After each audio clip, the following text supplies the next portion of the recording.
సమయంలోకి వచ్చినాము. ఈరోజు మనకి వాక్య సందేశాన్ని అందజేయడానికి గ్రేస్ మనోరంజని పాస్టమ్మ గారు సిద్ధపడి ఉన్నారు. సమయాన్ని అమ్మగారికి ఇద్దాము. అమ్మ వందనాలు. 6:10 వరకు మీకు సమయం ఉంటుంది. వాక్య సందేశాన్ని అందజేయవలసిందిగా ఆహ్వానము. వందనాలమ్మ. మహోన్నతుడైన మహాపరిశుద్ధుడైన మన ప్రభువు మనకి సమయం, శ్రేష్టమైన సమయం, సహవాసం అనుగ్రహించినందుకు వేలాది వేల స్తుతులు స్తోత్రాలు చెల్లిద్దు. చేరువచ్చిన మీ అందరికీ ప్రభు పేరట శుభాభివందనాలు. అందరికీ మరొకసారి happy and prosperous new year. ప్రభు మిమ్మల్ని సంపూర్ణంగా దీవించి ఆశీర్వదించి సంవత్సర కాలం అంతయు సంపూర్ణమైనటువంటి నింపుదల, నడుపుదల అనుగ్రహించలాగున ఎల్లప్పుడూ మీకు నిమిత్తము ప్రార్థించవాలని అంటున్నాను. ప్రభునామానికి వందనాలు. మరి ఈ దినము ప్రభు ఏర్పరిచినటువంటి వాక్య సందేశము సాగిపోవుడి, పరస్పర విరుద్ధమైనటువంటి మరొక మాట సాగిపోకుడి. సాగిపోవుడి, సాగిపోకుడి. మన జీవితము మొత్తము ఒక యాత్రతో పోల్చబడి ఉన్నది. దీనికి సంబంధించిన వాక్య భాగంగా మనము ఫిలిప్పీ పత్రిక 3వ అధ్యాయము 16వ వచనం చూస్తే, కాబట్టి మనలో సంపూర్ణమైనటువంటి వారందరూ ఈ తాత్పర్యమే కలిగి ఉందాము. ఏ తాత్పర్యం కలిగి ఉందాము దేవుని వాక్యము మనకు తెలియజేస్తుంది. మనము మన జీవితాలన్నీ కూడా ఒక యాత్రతో పోల్చబడింది.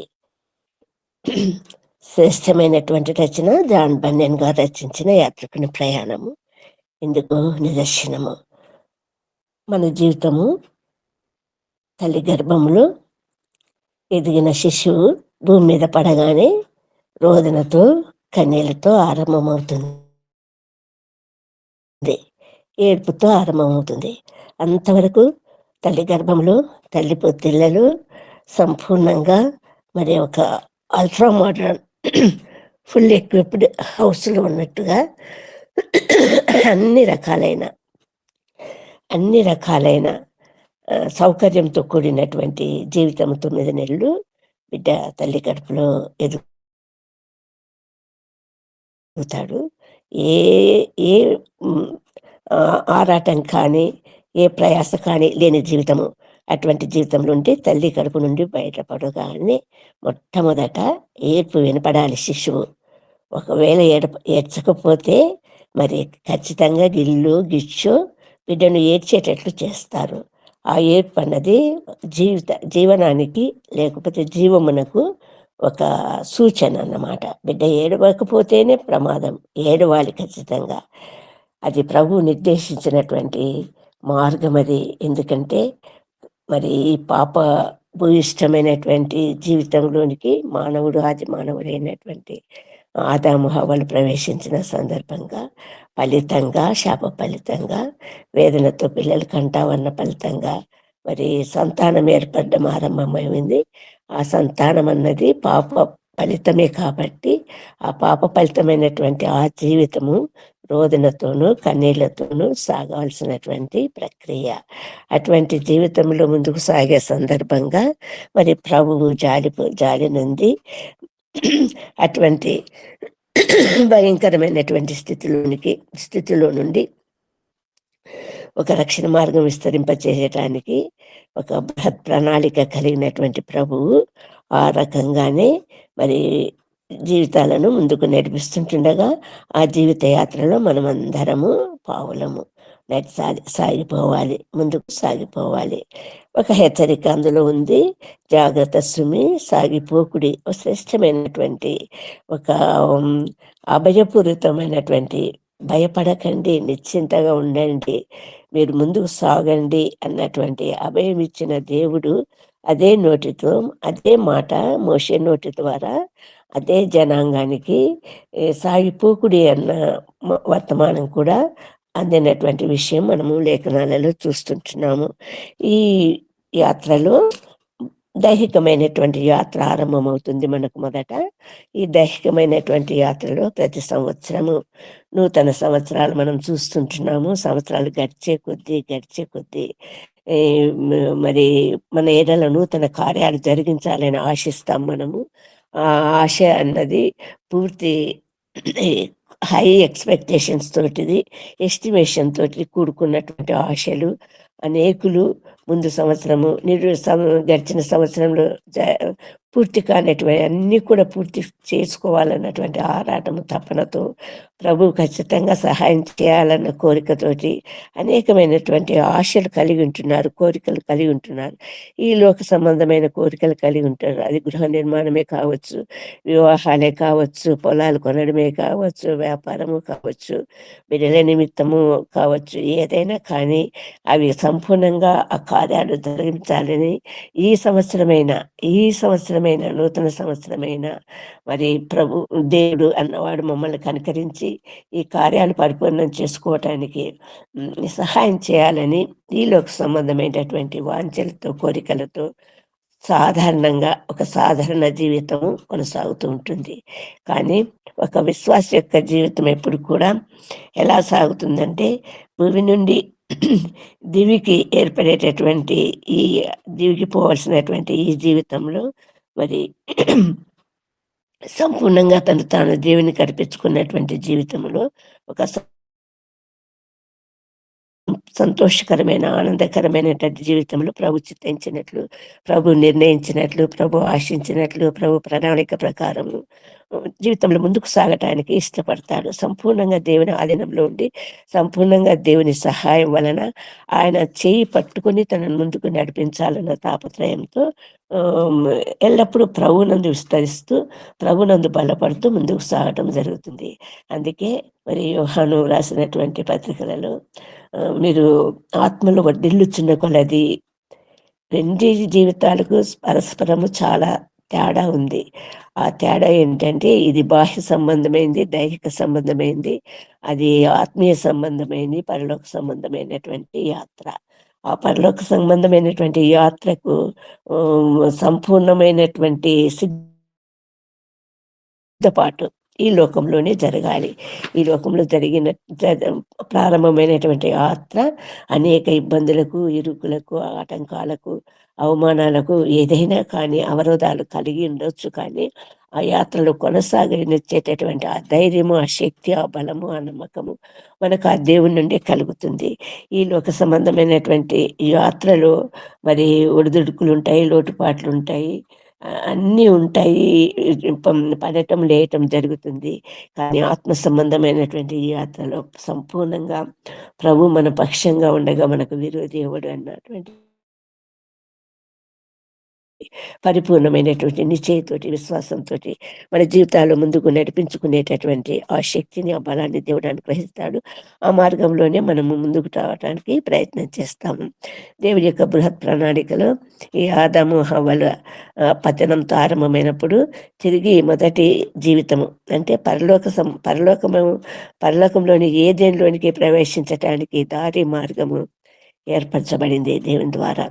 సహించలేనటువంటి దేవుడు పాపంలోనే మగ్గి మరి బూడిదగా మిగిలిపోకుండా వారి జీవితాలకు పరిపూర్ణమైనటువంటి ఆనందము, బూడిదకు ప్రతిగా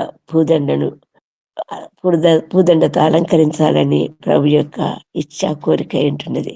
అందుకే పడిపోయిన స్థితిలోని లేవనెత్తడానికి, కృంగిన వారిని లేవనెత్తడానికి ప్రభు అనేక మార్గాల ద్వారా వారిని నడిపించడం జరుగుతుంది. మరి ఈ పాపం అనేటటువంటి బాహ్య ప్రవృత్తి వలన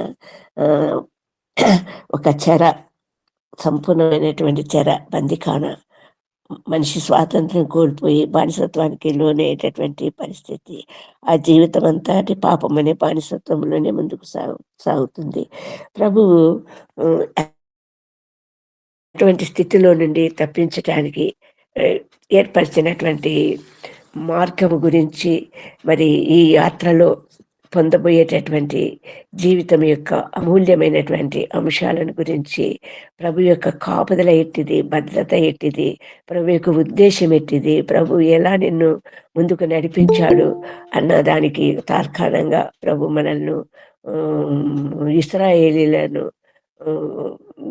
ఐగుప్తు చెర నుండి సంపూర్ణమైనటువంటి విడుదల, విమోచన కలగచేసి ముందుకు నడిపించినటువంటి మార్గం అంతా కూడా ఎక్కడికి నడిపించాలని ప్రభు చిత్తమై ఉంటున్నది కనానుకు. ఆ కనాను ఎవరికి ప్రమాణం చేయబడినటువంటి దేశము. అది ఇప్పుడే మనము వాక్య భాగం చదివింటున్నాము. ద్వితీయోపదేశ కాండము ఆఖరి అధ్యాయంలో మనం ఏం చూస్తుంటున్నాము. అది ఆ ప్రమాణం చేసిన ఆ దేశము అబ్రహాము, ఇస్సాకు, యాకోబులకు ప్రమాణం చేసినటువంటి ఆ దేశానికి మరి వారిని చేర్చాలన్నటువంటి ప్రమాణం చేసినట్లుగా, వాగ్దానం చేసినట్లుగా ఆ దేశానికి చేర్చాలన్నది ప్రభు యొక్క నిర్ణయమై ఉంటున్నది. ఆ యాత్రలో భాగంగా ఈ లోక సంబంధమైనటువంటి ఈ ఈ ఈ మార్గం అన్నది పరలోక సంబంధమైనటువంటి మార్గంగా ప్రభు మార్చాలన్నది ఆయన ఉద్దేశమై ఉంటున్నది. మన అంతిమ దశ, మన జీవితం ఈ భూమి మీద ఉన్నంత వరకు మనం పరదేశీయులము, ప్రయాణికులము. మరి మన నివాసాలు ఎలా ఉన్నాయంటే శిథిలమైపోయే గుడారాల వంటివి. మన నిత్యమైనటువంటి నివాసములు పరలోకమందుంటున్నవి. ఈ భూలోక సంబంధమైనటువంటి ఈ యాత్ర భూకానానికి చేరుస్తూ ఉంటుండగా, పరలోక సంబంధమైనటువంటి యాత్ర మనల్ని అందరినీ పరమకానానికి చేరుస్తుంది, చేర్చాలి, చేరగలగాలి అన్నటువంటి దేవుని యొక్క బృహత్ ప్రణాళిక అది.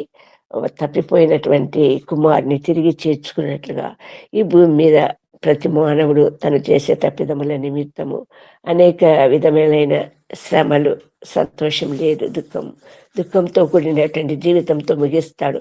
ఒక అవిశ్వాస ఎప్పుడు కూడా రోజులతో కన్నీళ్లతో ఆరంభించిన జీవితాన్ని మరి దుఃఖంతోనే పూర్తి చేసుకుంటాడు. కానీ ఒక విశ్వాసి, ప్రభునందు విశ్వాసి, ప్రభుని నమ్ముకున్నవాడు, ప్రభుకు తాను అప్పగించుకున్నవాడు, ప్రభుతో సహవాసం కలిగిన వాడు, ప్రభుతోనే తన జీవితం అనుకున్నవాడి జీవితము సంతోషంగా, ఆనందదాయకంగా ప్రభు ముగించాలని ఇష్టపడుతుంటున్నాడు. ఆ మార్గంలోనే నడిపిస్తుంటున్నాడు.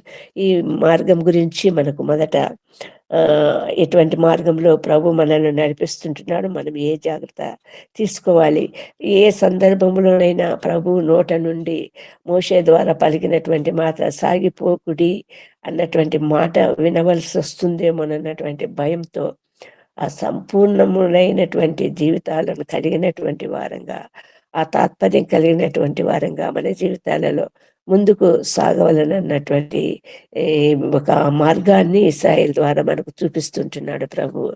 ఎప్పుడైతే బానిసత్వంలో ఉన్నారో, బంధకాలలో ఉన్నారో, చెరలో ఉన్నారో, ఆ జీవితంలో ఉన్న వారి ఆ ఇశ్రాయేల్ జనాంగానికి అంత విసుగు కలిగి, దుఃఖం కలిగి, ఆయాసం కలిగి ప్రభుకు మొరపెట్టడం ద్వారా మరి ప్రభు మోషేను పంపించడం జరిగింది.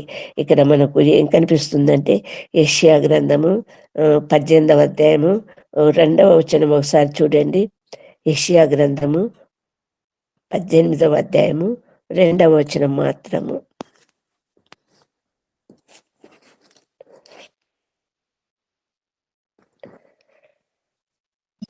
యెషయా గ్రంథము 18:2. అది సముద్ర మార్గముగా జలముల మీద జమ్ము పడవలలో రాయబారులను పంపుచున్నది. చాలమ్మా, థ్యాంక్ యూ. జమ్ము పడవలో రాయబారులను పంపుచున్నది. ఏది జమ్ము పడవ? ఏది? ఎవరిది జమ్ము పడవ? ఎవరి కోసం నిర్మించబడింది? జమ్ము గడ్డితో చేసిన పడవ మోషేను రక్షించడానికి మరి తల్లి కూతురు అయినటువంటి మిరియాము చేసినటువంటి ఒక ప్రణాళిక, ఒక ప్రయత్నం ద్వారా జమ్ము పడవను తయారు చేసి ఎక్కడికి పంపించాడు? రాయబారిని పంపించాడు అంటున్నాడు. ఆ రాయబారి ఎవరు? మోషే. ఈ మోషే ఇశ్రాయేలు నిమిత్తము, వారి విడుదల నిమిత్తమే సృష్టించబడినట్లు మనకి ఇక్కడ అర్థమవుతా ఉంది. అంటే ప్రభువు ప్రతి ఆలోచన, మన గురించినటువంటి ప్రతి ఆలోచన కూడా గర్భములు రూపింపబడక మునిపే నేను మిమ్మల్ని ఎరుగుదును అన్నట్టు, మీ దినములని నేను లెక్కించానన్న ప్రభువు మనల్ని గురించినటువంటి ప్రణాళిక మనల్ని రూపించక మునిపే ఇది జరిగింది. ఎప్పుడు, ఏ కాలంలో జరిగింది, ఏ కాలంలో మోషే పంపించబడినాడు, ఆ మధ్య కాలంలోని వ్యత్యాసం, తేడా మనం గుర్తిస్తే ప్రభు యొక్క గొప్ప మహాత్మ్యము మనకు అర్థమవుతుంది. ఆయన ప్రణాళిక మనకు అర్థమవుతుంది. మోషేను ముందుగానే ఏర్పరిచి ఆ జమ్ము పడవల రాయబారిగా పంపడానికి ప్రభువు నిశ్చయించుకున్నటువంటి విషయం మనకి ఇక్కడ స్పష్టమవుతుంది. ఆ మోషే నాయకత్వంలో మరి ఇశ్రాయేలు జనాంగం అంతా ముందుకు నడిచినటువంటి యాత్ర విషయాన్ని మనం చూస్తే అక్కడ ప్రభు విమోచించాడు, విడుదల చేశాడు పస్కా బలి పశువు ద్వారా. మరి జరగబోయే రానున్న కార్యాన్ని గురించినటువంటి వివరణ అక్కడ జరిగింది. రక్షణ అన్నది జరిగింది, విడుదల అన్నది జరిగింది, విమోచన అన్నది జరిగింది. వారు ప్రయాణమై వెళ్ళుతున్నటువంటి మార్గంలో మరి అవరోధాలు, ఆటంకాలు రావని దేవుడు ఎప్పుడు సెలవివ్వలేదు. ఎట్టి అవరోధాలు, ఆటంకాలు, భయంకరమైన కీడు, భయంకరమైనటువంటి విషయాలు సంభవించినా కూడా నేను మీకు తోడై ఉన్నాను అన్న రీతిలోనే ప్రభు నడిపిస్తూ వస్తాడు. పగలు మేఘస్తంభంలో, రాత్రి అగ్నిస్తంభంలో నడిపించాడు. మరి వారికి మన్నాను కురిపించి ఆహారంగా ఇచ్చాడు.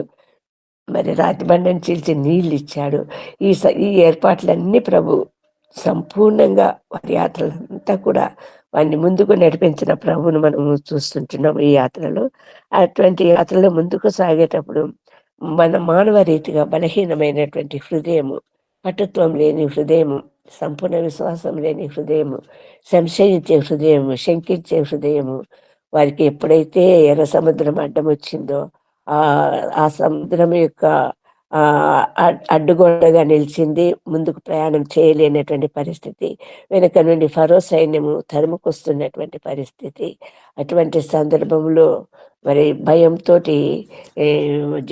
ఇశ్రాయేల్ జనాంగం అంతా కూడా గొనగటానికి మొదలుపెట్టినటువంటి పరిస్థితి అది. అటువంటి సందర్భంలో ప్రభు వారికి ఇస్తున్నటువంటి అభయం ఏంటంటే సాగిపోవడి, ముందుకు నడవండి. ఎందుకు నాకు మొరపెడుతున్నావు మోషే? నీ కర్ర చాపు, దాని పాయలుగా చెయ్యి, ఆరిన నేలను నడిచిపోండి అన్నాడు. నిజానికి ఎర్ర సముద్రం కాదండి, అది రెడ్ సీ అన్నది. That is reed sea of reeds. అది ట్రాన్స్లేషన్లో హెబ్రూ పదం ఏముందంటే, దీనికి హెబ్రూ వర్డ్ ఏముందంటే యామ్స్ ఆఫ్, అంటే meaning sea of reeds. Reed అంటే దాన్ని ఏమంటామంటే తుంగ, గడ్డి లాంటిది మొలుస్తుంది అన్నమాట తడి ప్రాంతాలలో. ఆ తుంగ విపరీతంగా పెరిగేటటువంటి ఆ ప్రదేశము కాబట్టి దాన్ని సీ ఆఫ్ రీడ్స్ అన్నారు. కానీ ఆ ట్రాన్స్లేషన్లో మక్కి ట్రాన్స్లేషన్లో అది ఎర్ర సముద్రంగా మారిపోయింది. నిజానికి అది ఎర్ర సముద్రం కాదు, sea of reeds, not red sea. ఎర్ర సముద్రం అన్నది. తర్వాత ఇంకొక రీజన్ ఏంటంటే దాని లోపల ఉన్నటువంటి నాచు అది ఎర్రగా మారేటటువంటి పరిస్థితి కలిగినప్పుడు ఆ సముద్రము ఎరుపు రంగులో కనిపిస్తుంది అన్నది ఒక వ్యాఖ్యానము. దీని గురించిన చాలా ఉంది, కానీ మనకు ఇప్పుడు అదంతా చెప్పుకునేటటువంటి సమయం లేదు కూడా. కాబట్టి ఆ ఎర్ర సముద్రం అడ్డం వచ్చినప్పుడు పాయాలుగా నడిపించినటువంటి ప్రభువు ఆ సాగిపోవుడి అనే వర్తమానము ఈరోజు మనతో కూడా ప్రభు మాట్లాడుతుంటున్నాడు. మన జీవితాలలో చాలా ఇబ్బందికరమైనటువంటి పరిస్థితులు, ఇంకా సంపూర్ణంగా మన ఆ విశ్వాసాన్ని కోల్పోయిన పరిస్థితి, ఇబ్బందికరమైనటువంటి పరిస్థితి, నశించిపోతున్నామన్నటువంటి బాధ, ఈ జీవితానికి ఇంక ఇంతేనా అన్నటువంటి నిరుత్సాహము, ఇట్లాంటి సందర్భాలలో ప్రభు మనతో కూడా మాట్లాడుతుంటున్నాడు. సాగిపోడి, నేను మీతో ఉన్నాను, మీ జీవితాలకు నేనున్నాను, తోడుగా ఉంటున్నాను. ఎట్టి పరిస్థితులను ఆనాడు ఇశ్రాయేలును నడిపించిన దేవుడు ఈనాడు కూడా సజీవంగా ఉంటున్నాడు. ఆనాడు పగులు మేఘస్తంభంలో, రాత్రి అగ్నిస్తంభంలో నడిపించిన ప్రభు ఈనాడు కూడా మనల్ని అదే మాటతో నడిపించేటటువంటి ప్రభు ఉంటున్నాడు. ఆనాడు ఇశ్రాయేలును గురించినటువంటి గొప్ప శ్రేష్టమైనటువంటి యాత్రా ప్రయాణంలో మనం చూస్తున్నటువంటి విషయం ఏమంటే, ద్వితీయోపదేశకాండము 32వ అధ్యాయము 11వ వచనం నుండి 14 వచనాలు చూస్తే మనకు అర్థమవుతుంది. చూడండి, ద్వితీయోపదేశకాండము 32వ అధ్యాయము 11 నుంచి 14 వచనాలు. ఎవరైనా చదవగలిగితే చదవండి. పక్షిరాజు తన గూడు రేపి తన పిల్లలపైని అల్లాడుచు రెక్కలు చాపుకొని వాటిని పట్టుకొని తన రెక్కల మీద వాటిని మోయినట్లు యెహోవా వానిని నడిపించెను. యెహోవా మాత్రము వాని నడిపించెను. అన్యుల యొక్క దేవుళ్లలో ఏ దేవుడును ఆయనతో కూడా ఉండలేదు. భూమి యొక్క ఉన్నత స్థలముల మీద వాన్నెక్కించెను. పొలముల పంట వానికి తినిపించెను. కొండ బండ నుండి తేనెను, చెక్కుముక్కి రాతి బండ నుండి నూనెను అతనికి జుర్రించెను. ఆవు మజ్జిగను, గొర్రె మేకల పచ్చిపాలను, గొర్రె పిల్లల క్రొవ్వును, బాషాను పొట్టేళ్లను, మేకలను, గోధుమల మెరికెల సారమును నీకిచ్చెను. నీవు త్రాగిన మద్యము, ద్రాక్షల రసము. ఆమేన్. Thank you very much.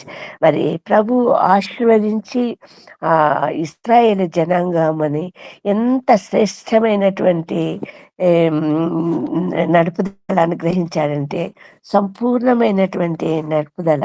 ఎవరంటారు చూడండి, యెహోవా మాత్రమే వాడిని నడిపించెను, యెహోవా నడిపించెను, యెహోవా మాత్రమే వాడిని నడిపించెను. అన్యుల యొక్క దేవుళ్ళలో ఏ దేవుడునో ఆయనతో కూడా ఉండలేదు. ఏ దేవునికి కూడా ఆ శక్తి లేదు, ఆ బలము లేదు, ఆ ప్రణాళిక లేదు, ఆ తాపత్రయం లేదు. సంపూర్ణంగా ఇశ్రాయేల్ జనాంగాన్ని తన వాగ్దత్త దేశము, తన జనాంగము, తన ఏర్పరచుకున్న జనాంగము పాలు తేనెలు ప్రవహించే దేశంలోనికి నడిపించాలని ఒక ప్రణాళిక కలిగిన ప్రభు వారిని అంత శ్రేష్టమైన రీతిగానే నడిపిస్తుంటున్నాడు. కనాను పాలు తేనెలు ప్రవహించే దేశం అంటే అక్కడ పాలు ప్రవేశిస్తుందని, తేనె ప్రవేశిస్తుందని కాదు అర్థము. పాలు తేనెలు ప్రవహించే దేశం అన్నప్పుడు అక్కడ పాడి సమృద్ధిగా ఉందని అర్థం, పశువులు విస్తారంగా ఉన్నాయని అర్థము. ఆ పశువుల ద్వారా వచ్చేటటువంటి ఆ పాలు ఇక్కడ మనకు చూపిస్తుంటున్నాడు చూడండి. కొండ నుండి బండ తేనెను, చెక్కుముక్కి బండ నుండి రాతి తేనె, ఆవు మజ్జిగను, గొర్రె మేకల పచ్చి పాలను, గొర్రె పిల్లల క్రొవ్వును, సంపూర్ణంగా ఆ పాలు విస్తారంగా సమృద్ధిగా పాడి విస్తారంగా కలిగినటువంటి దేశం అది. అలాగే తేనె ప్రవహించే తేనె, కొండ నుండి ప్రవహించే తేనె, కొండ నుండి ప్రవహించే తేనె దేనికి సాదృశ్యం అంటే విస్తారమైనటువంటి వృక్ష జాతి, ఫలించేటివి, ఫలాలనిచ్చేటువంటి వృక్ష జాతులన్నీ కూడా మొదట పువ్వులు పూస్తాయి. ఆ పువ్వులు పూసినప్పుడు విస్తారమైనటువంటి ఆ పువ్వుల నుండి సేకరించబడినటువంటి మధుపము లేకపోతే తేనెని మనము, అది తేనెటీగలు తమ తేనె తుట్టెలలో తేనెగా తయారు చేస్తే ఆ తేనె అంతా కూడా మరి కాలువలుగా పారేటటువంటి స్థితి అన్నమాట. అంటే అంత ఉన్నతమైనటువంటి పాడి పంటలు కలిగిన దేశానికి మిమ్మల్ని నడిపిస్తాను అని ప్రమాణం చేసిన రీతిగానే అక్కడికి నడిపించిన ప్రభు ఈ శ్రేష్టమైనటువంటి మాటల ద్వారా మనకు అర్థమవుతుంది. అంటే ప్రభు ఈరోజు మనం సాగిపోయేటటువంటి దిశలో ప్రభును సంపూర్ణంగా విశ్వసించినటువంటి మనకు ఖచ్చితంగా ఆత్మీయ సంబంధమైనటువంటి అనేక శ్రేష్టమైనటువంటి ఈవులు, ఆశీర్వాదాలు, కొండబండ నుండి తేనె, మరి సమృద్ధి అయినటువంటి పాలు మనకు సంపూర్ణంగా దయచేస్తాడు అన్నటువంటి శ్రేష్టమైనటువంటి ఆశీర్వాదము, ఆ యాత్రలో పొందేటటువంటి ఆశీర్వాదము. మరి అటువంటి యాత్రలో సాగిపోడి అన్నటువంటి ప్రభు ద్వారా వారి ముందుకు సాగినటువంటి విషయము. దీనికి తాత్కాలికంగా ఎర్ర సముద్రంలో సముద్రపు అడుగున ఇప్పటికి కూడా ఆ ఊడిపోయిన రథభాగాలు, వాటి యొక్క అస్థిపంజరాలు, పుర్రేలు, అస్థిపంజరాలు, కాళ్ళ ఎముకలు, తల ఎముకలు ఇవన్నీ కూడా ఇప్పటికి కూడా అడుగు భాగాన ఉన్నట్లు మరి కనుక్కున్న వారు తెలియచేసినటువంటి వాస్తవ్యాలు. కాబట్టి ప్రభువు ఆ మార్గంలో నడిపించినటువంటి, ఎర్ర సముద్రంలో నడిపించినటువంటి ప్రభు అలాంటి జీవితాలలో నుండి మనల్ని కూడా సంపూర్ణంగా విడుదల చేసి నడిపించడానికి ఆనాడు బాహ్య స్థితిలో బాహ్యమైనటువంటి బానిసత్వంలో ఉన్న వారిని విడుదల చేసి భూకణానికి నడిపించిన ప్రభు ఈనాడు పాపం అనే దాస్యంలో ఉన్నటువంటి, బంధకాలలో ఉన్నటువంటి, చెరలో ఉన్నటువంటి మనలందరినీ కూడా దాని నుండి విడుదల చేసి శ్రేష్టమైనటువంటి పాలు తేనెలు ప్రవహించేటటువంటి ఆ పరలోకమునికి ప్రయాణానికి ప్రభు మార్గం సిద్ధపరిచి ఉంటున్నాడు. నేనే మార్గమును సత్యం జీవమును ఏంటున్న ప్రభు ఆ మార్గంలోనే వెంబడించాలి, ఆ మార్గంలోనే నడవాలి, ఆ మార్గంలోనే ముందుకు సాగాలి జీవితాంతము. మీరు తిరిగి పరమునకు చేరే వరకు ఆ ప్రభు మీకు తోడై ఉంటాడు, మిమ్మల్ని నడిపిస్తాడని ఈ కొత్త సంవత్సరంలో ప్రభు మనల్ని బలపరుస్తుంటున్నాడు, ఆత్మలో స్థిరపరుస్తుంటున్నాడు. మరి ఆ ప్రయాణము ఎలా ఉంటుందని వాక్య లేఖన భాగం మనకు తెలియజేస్తుందంటే కీర్తనల భాగము 84వ అధ్యాయము 5వ వచనం నుంచి 7వ వచనం వరకు చూస్తే చూడండి. కీర్తనలు 84, 5 నుంచి 7 వచనాలు.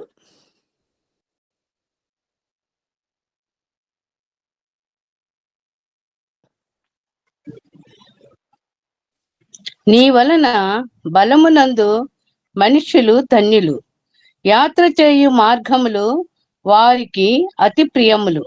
వారు బాక లోయలో బడి వెళ్ళుచు దానిని జలమయముగా చేయుదురు. తొలకరి వాన దానిని దీవెనలతో కప్పును. వారు నానాటికి బలాభివృద్ధి నందుచు ప్రయాణము చేయుదురు. వారిలో ప్రతివాడును సియోనులో దేవుని సన్నిధిని కనపడును. ఆమేన్. చాలా శ్రేష్టమైనటువంటి లేఖన భాగం ఇది. సియోనులో దేవుని సన్నిధి ప్రతివాడు కనపడతారు. ఎవరు?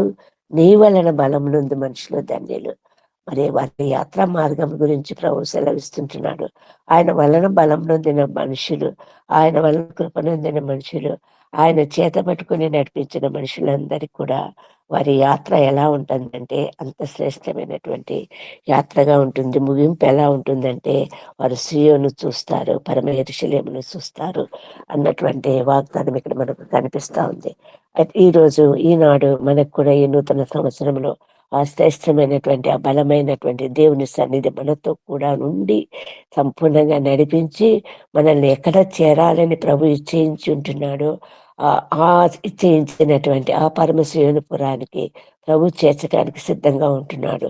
మన స్థితి ఎలాంటి స్థితిలో ఉండిందంటే మొదట మన స్థితి హీన స్థితి, అపరాధముల చేత పాపముల చేత చచ్చిన వారమై ఉంటుండగా ప్రభు తన కృపతో కనుక అనుగ్రహంతో మనల్ని విడిపించినటువంటి ప్రభు, మన దోషాలను భరించినటువంటి ప్రభు, మన పాపాలను క్షమించినటువంటి ప్రభు, అటువంటి శ్రేష్టమైన స్థితిలోనికి నడిపించి ఉంటున్నటువంటి ఈ ప్రభు, ఈరోజు మనం ప్రభునందు విశ్వాసం ఉంచినామంటే, ప్రభు మనకు రక్షకుడుగా ఉన్నాడంటే, ప్రభు వల్ల మనం బలం నొందుతున్నామంటే, ప్రభు మనల్ని నడిపిస్తూ ఉన్నాడంటే, ఆ శ్రేష్టమైన మార్గం మనకు చూపిస్తుంటున్నాడంటే అది కేవలము సంపూర్ణమైనటువంటి దేవుని కృపా కనికరము. మనం ఆయన యందు బలపడటం వల్ల అన్నది అక్కడ ముఖ్య ధ్యేయము. ఖచ్చితంగా మనం ప్రభునందు దినదినము బలపడాలి. ఆత్మలో వర్ధిల్లుచున్న కొలది ఆత్మలో వర్ధిల్లాలి. దేహ సంబంధమైనటువంటి బలం అన్నది అధిక బలం అన్నది చాలా అపాయకరం కూడా, అనేక వ్యాధులకు కారణమవుతుంది. కానీ ఆత్మీయ సంబంధమైనటువంటి బలము దినదినము పుంజుకోవాలి, దినదినము నూతనపరచబడాలి, దినదినము అనుభవించాలి, దినదినము నూతన శక్తి నొందాలి, ప్రభు మార్గంలో ముందుకు నడవాలి, అనేకులను నడిపించటానికి మరి శక్తి సంపన్నం అవ్వాలని ప్రభు ఇచ్చేయంటున్నది. మన స్థితిని ఒకసారి మనం జ్ఞాపకం చేసుకుంటే ప్రభు మన ఏడల చేసిన గొప్ప కార్యము, నా దోషము భరించి నా పాపము క్షమించి నన్ను నీలా మార్చుటకు కలువరిలో మరణించి ప్రేమించే ప్రేమామయుడా, నీ ప్రేమకు పరిమితులేవి, కృపజూపు కృపగల దేవా, నీ కృపకు సాటిది. ఏ పాటిదాననయ నన్నింతగా హెచ్చించుటకు ఏ పాటిదాననయా నన్నించుట హెచ్చించుటకు కష్టాల కడలిలో కన్నీటిలో ఎలలు నా తోడు నిలిచావు నన్నాదరించావు కష్టాల కడలిలో కన్నీటిలో ఎలలు నా తోడు నిలిచావు నన్నాదరించావు అందరూ నన్ను విడిచిన నన్ను విడువని యేసయ్యా విడువను ఎడబాయనని నా తోడై నిలిచావా ప్రేమించే ప్రేమమయుడా నీ ప్రేమకు పరిమితులేవి కృపచూపు కృపగల దేవా నీ కృపకు సాటిది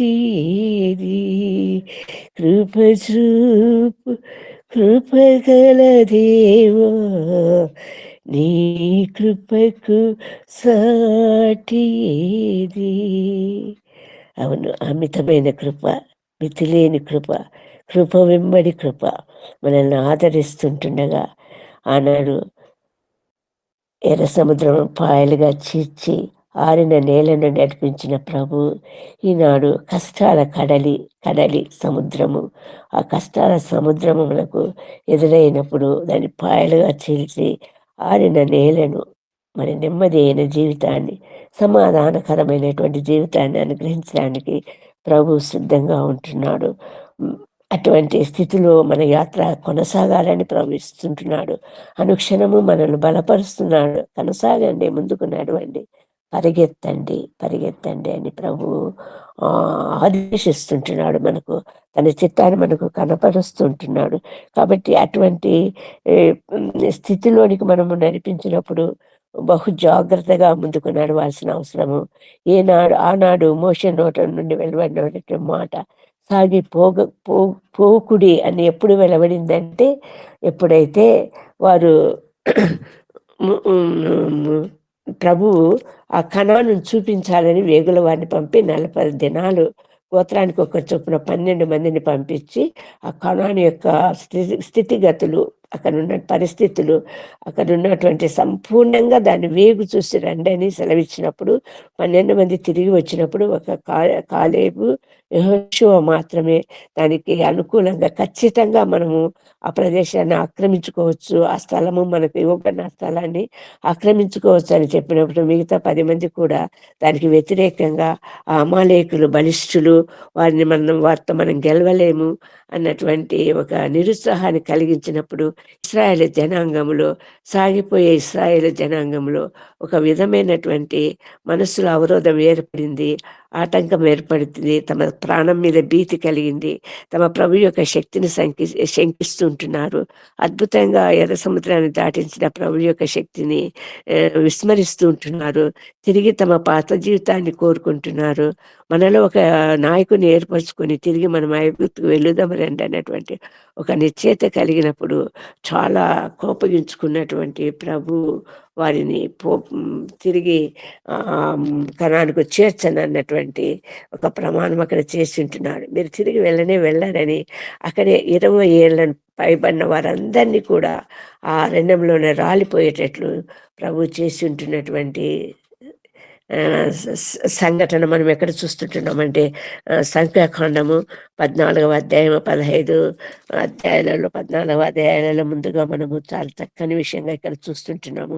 వారు తిరిగి మనసు మార్చుకున్నారు. అప్పుడు తిరిగి మనసు మార్చుకొని ప్రభు ఎప్పుడైతే శపించాడో, ఎప్పుడైతే మీరు ఆ కణాన్ని చేరలేరన్నారో అప్పుడు వారికి ఒక భయం లాంటిది కలిగి మనసు మార్చుకొని వెళ్ళాలని నిశ్చయించుకున్నప్పుడు చూడండి, ఇది 40వ వచనం నుండి మనం చదువుకుందాము.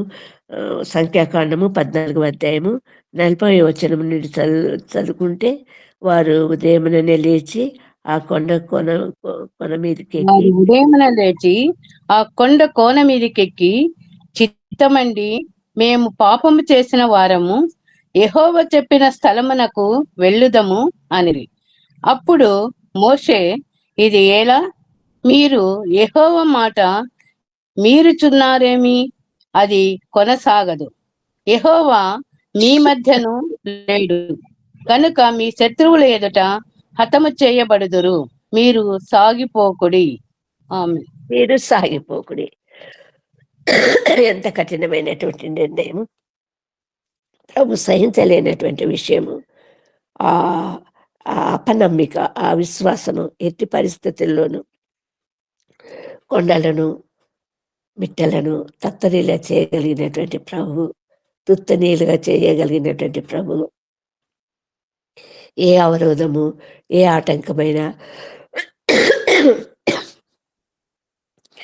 తొలగించేటటువంటి శక్తి కలిగినటువంటి ప్రభువును విస్మరించి తిరిగి ఐగుప్తుకు ప్రయాణం.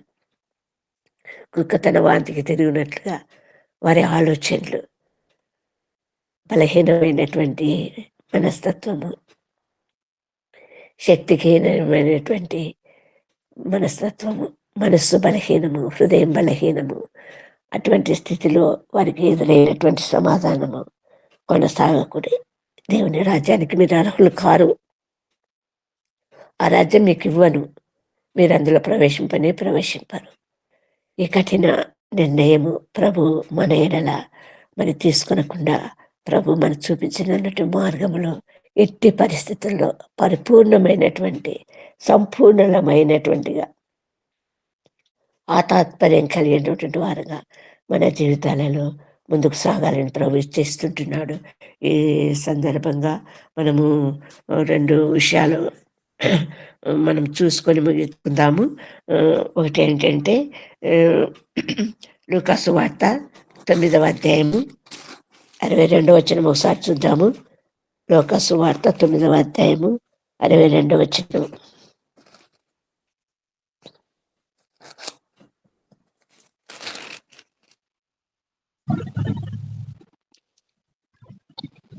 యేసు నాగటి మీద చెయ్యి పెట్టి వెనుక తట్టు చూచు వాడెవడను దేవుని రాజ్యమునకు పాత్రుడు కాడని వానితో చెప్పెను. ఆమెన్. అవునండి, అవును. నాగటి మీద చెయ్యి పెట్టి వెనుక తట్టు తిరుగు వాడెవడను మరి దేనికి పాత్రుడు కాడంట? దేవుని రాజ్యానికి పాత్రుడు కాడు.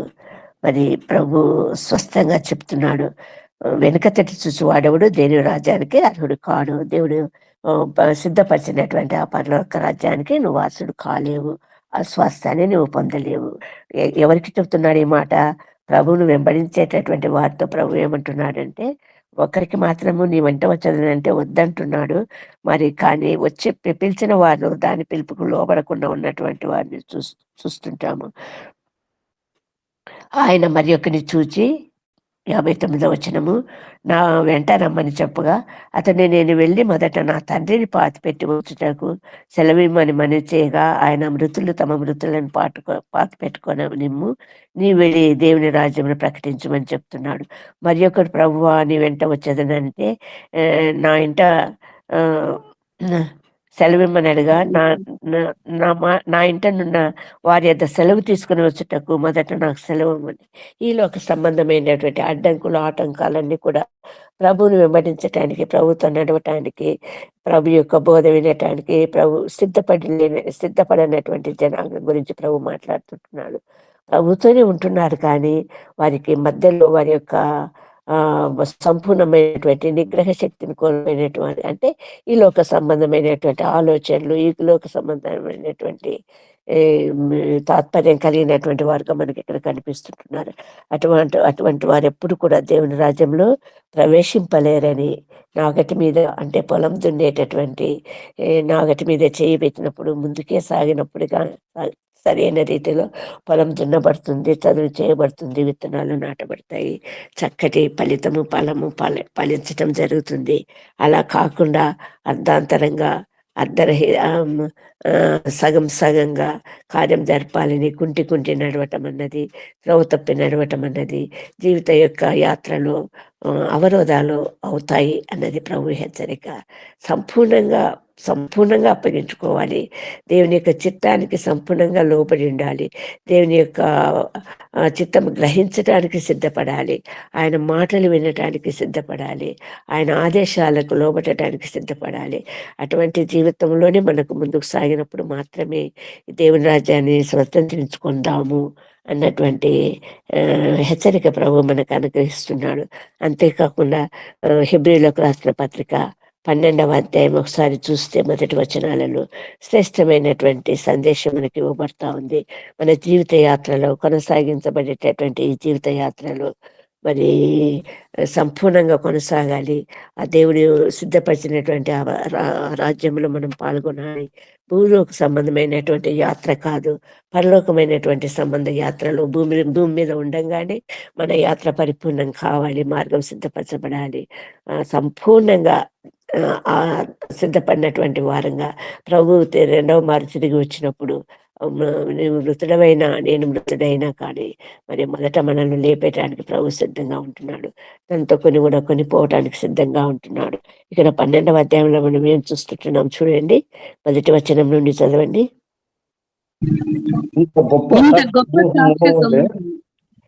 మేఘం వలె మనలను ఆవరించి ఉన్నందున మనం కూడా ప్రతి భారమును సులువుగా చిక్కులు పెట్టే పాపమును విడిచిపెట్టి విశ్వాసమునకు కర్తయు దాన్ని కొనసాగించువాడు నేను యేసు వైపు చూచుచు మన ఎదుట ఉంచబడిన పందెములో ఓపికతో పరిగెత్తెదము. ఆయన తన ఎదుట ఉంచబడిన ఆనందం కొరకై అవమానమును నిరీక్ష పెట్టి శిలమును సహించి దేవుని సింహాసనం యొక్క కుడి పార్శ్వమున ఆసీనుడై ఉన్నాడు.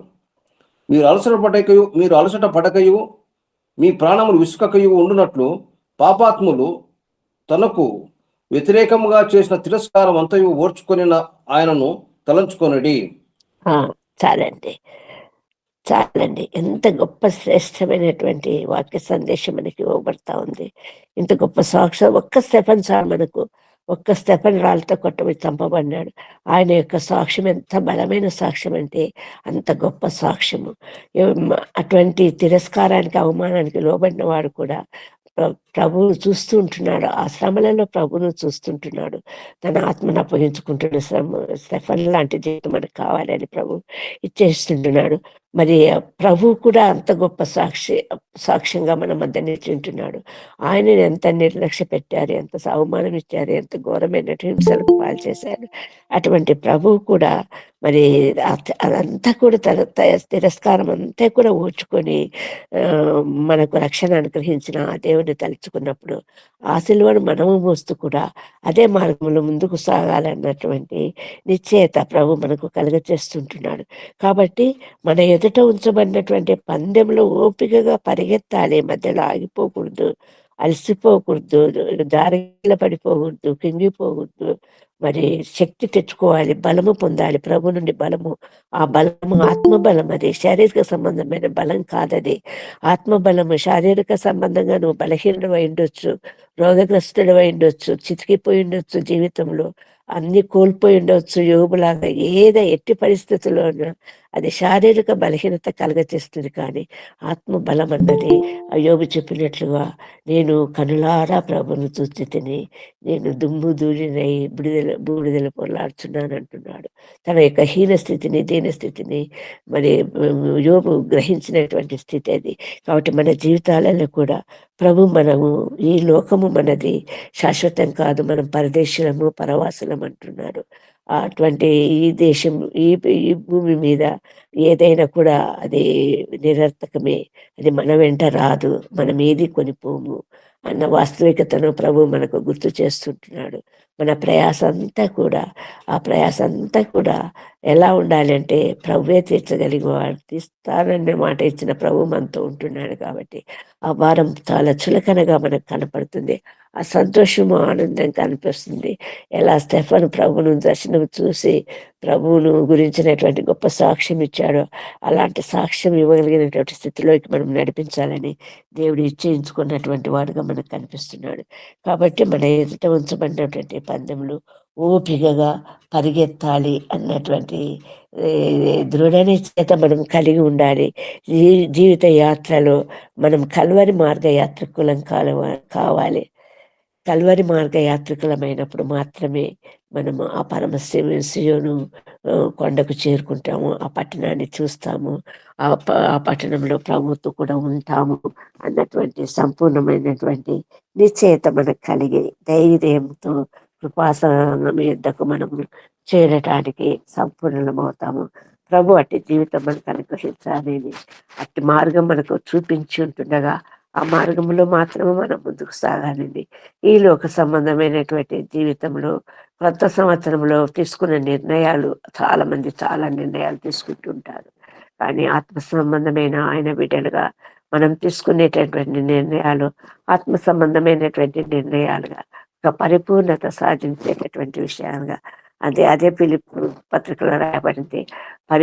ఆ తాత్పర్యం కలిగి ఉందాము, ముందుకు సాగుదాము అంటాడు. యాకోబు పత్రికలు అంటాడు మన జీవితాలు నీటి బుగ్గ ఆవిరైపోయేటటువంటి జీవితాలు మనవి కాదు. కానీ మన నిశ్చయిత ఎలా ఉండాలంటే సంపూర్ణంగా ప్రభు కోసం ఉండాలి, ప్రభు కోసం పరిగెత్తే జీవితాలుగా ఉండాలి. వెనుకటివి మరిచి వేగిరపడి ముందుకు సాగుతూ మరి ప్రభు యొక్క ఉద్దేశాన్ని నెరవేర్చగలిగినటువంటి స్థితిలోకి మనం నడిపించాలని ప్రభు కోరుతుంటుండగా ఆ రీతిగా మనం నూతన పరచబడాలని కోరుకుందాము. నూతన పరచబడటం అంటే ఈలోక సంబంధమైనటువంటి జీవితంలో కొత్త మార్పులు కానీ పరలోక సంబంధమైనటువంటి జీవితంలో కొత్త మార్పులు అన్నటువంటి ఒక నిశ్చయత. ఈరోజు మనము ప్రార్థన చేసుకోవాలి. ఆ ప్రార్థన ఏంటంటే, నూతన పరచుము దేవా నీ కార్యములు నా ఎడల, నూతన పరచుము దేవా నీ కార్యములు నా ఎడల, సంవత్సరాలెన్నో గడుచుచున్నను, నూతన పరచుము నా సమస్తము, సంవత్సరాలెన్నో గడుచుచున్నను, నూతన పరచుము నా సమస్తము. పాత విగతించిపోయెను, కొత్తవిను నూతనమాయెను, నూతన పరచుము దేవా నీ కార్యములు మా ఎడల. ప్రభు దీవించి ఆశీర్వదించును గాక. ఆమేన్, ఆమేన్. ఆమేన్. యాత్రికులం మనమందరం ఈ జీవయాత్రలో సాగెదం, స్తోత్రిల్లని యాత్రికులమై సియోను పురమును చేరెదం, సియోను పురమును చేరెదం. కీర్తనలు 39:4 ప్రకారము, యెహోవా నా అంతము ఎటున్నది నాకు తెలుపుము, నా దినముల ప్రమాణము ఎంతైనది నాకు తెలుపుము. మన అంతము సియోనుపురం, వారిలో ప్రతి వాడును సియోనులో కనబడును అని 84 కీర్తన 7వ వచనం ప్రకారం మనలో ప్రతి వాడును సియోనుపురము చేరుకోవాలి. మన అంతము సియోనుపురము, మన డెస్టినీ, మన గమ్యము, మన గురి గురి వద్దకే పరిగెడుతున్నానని పౌలు చెప్పినట్టుగా మన గురి, మన డెస్టినీ సియోనుపురం, పరలోక రాజ్యము, పరమపురి. వారిలో ప్రతి వాడును సియోనులో కనబడును. చాలా సాగిపోవుడి అనే మాట తరచుగా మనం వింటాం. అయితే మరొక మాట సాగిపోకుడి, సాగిపోకుడి, సాగిపోకుడి. యెహోవా మీతో బయలుదేరుట మానేసి ఉన్నాడు. యెహోవా నీవు రాకపోతే మనం ఏమైపోతాము? వేగరముగా నశించిపోతాం, శీఘ్రముగా నశించిపోతాం. యెహోవా మనకు తోడై ఉండకపోతే మన యాత్ర మధ్యలోనే సమసిపోయే ప్రమాదం ఉన్నది. ఇంత గొప్ప సాక్షి సమూహం మేఘం వలె ఆవరించి ఉండగా, ఇంత గొప్ప సాక్షి సమూహం హెబ్రీ పత్రిక 11లో ఎంత గొప్ప సాక్షి సమూహము, ఎంత గొప్ప సాక్షి సమూహం. ఆ సాక్షుల గ్యాలరీలో ఇతరులైన అనేక మంది ప్రవక్తలు, అపోస్తలులు ఆ గ్యాలరీలో ఉన్నారు. మనం స్టేడియంలో ఉన్నాము. మన వంతు వచ్చింది. అందరూ సాక్షి సమూహం అందరూ ఎంకరేజ్ చేస్తున్నారు. Now this is the time for you. You can do it, you can do it. పరిగెత్తు, పరిగెత్తు, పరిగెత్తు, పరిగెత్తు. విశ్వాసంలో ముందుకే సాగిపోవుడి, సాగిపోవుడి.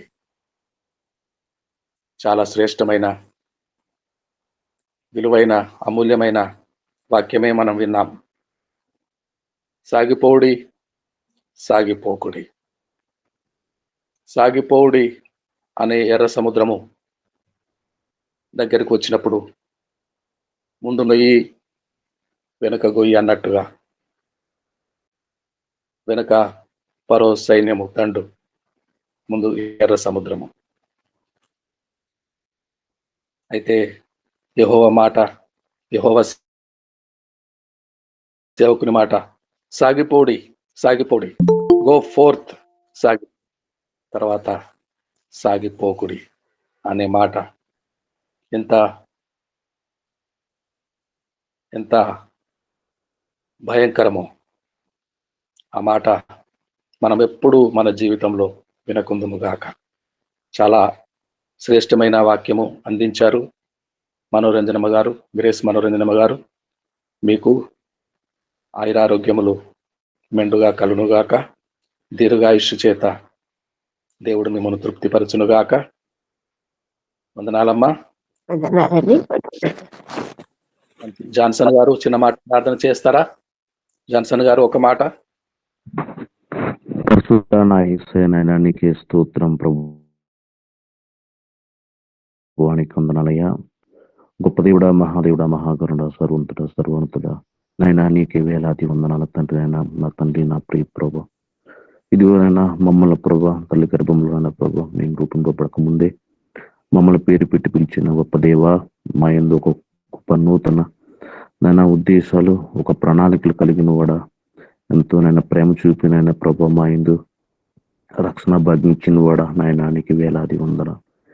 ఇదిగో నా తండ్రి, నా ప్రియ ప్రభా మా ప్రయాణాలు నైనా ప్రభా సియోను మార్గం నైనా ప్రభా చేరుకోవటానికి నైనా ప్రభా మా జీవితంలో ఎటువంటినైనా ప్రభునైనా నా యేసునైనా ఎదుర్కొంటాము. ప్రతిదీ కూడా కేవలం నీ శక్తితో మాత్రమే ఎదుర్కోవటానికి, నీ బలంతో మాత్రం ఎదుర్కోవటానికి సహాయం దయచండి. మీట్లో ఉన్న ప్రతి ఒక్కరు కూడా దయచండి. వాక్యం వివరించండి, తల్లిగారిని దీవించండి, అభిషేకించండి.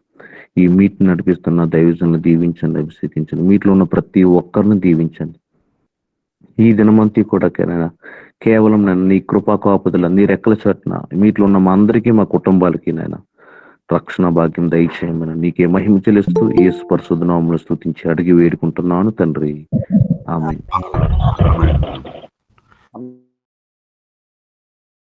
ఆమె ప్రభు నేర్పిన ప్రార్థన మీ నామం మీ రాజ్యం వచ్చినగా కానీ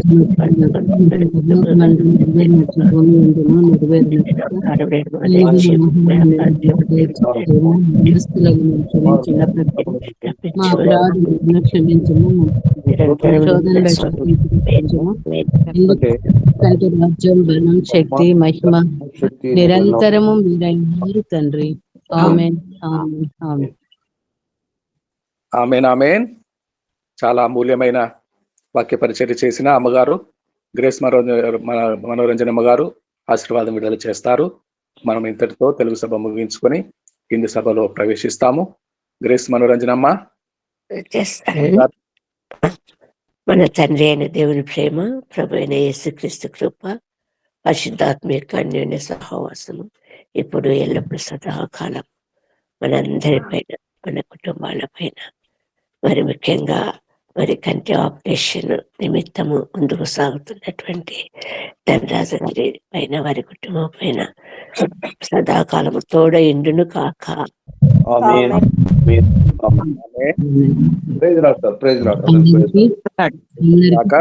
అందరికీ వందనములు. రండి ఇప్పుడు హిందీ